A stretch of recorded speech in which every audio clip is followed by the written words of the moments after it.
கழகத்தினுடைய விளையாட்டு அணி நடத்துகின்ற நம்முடைய மாண்புமிகு தமிழ்நாட்டு முதலமைச்சர், நம் இயக்க தலைவர், நம்மை நாளும் இயக்குகின்ற தலைவர் அவருடைய பிறந்தநாளை முன்னிட்டு சார்பணிகள் சார்ந்து ஒரு மிகப்பெரிய ஒரு கிரிக்கெட் போட்டியை நடத்துறது யாருன்னு பார்த்தீங்கன்னா, அணியினுடைய செயலாளர், முன்னாள் மத்திய அமைச்சர், நாடாளுமன்ற உறுப்பினர், என் அன்பிற்கும் பாசத்திற்கும் உரிய அண்ணன் தயாநிதி மாறன் அவர்கள்.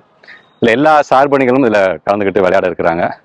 களம் அப்படின்னாலே நம்ம உடன்பிறப்புகள் களமாட துடிப்பார்கள். அவர்கள் அன்போடும் மகிழ்ச்சியோடும் ஆர்வத்தோடும் இந்த கொண்டாட்டத்தில் ஈடுபட இருக்கிறார்கள். ஆக நம்மை பொறுத்த வரைக்கும், கழக உடன்பிறப்புகளை பொறுத்த வரைக்கும், நம்முடைய மாண்புமிகு துணை முதலமைச்சர் சொன்ன மாதிரி தான், களம் இனி நமதே.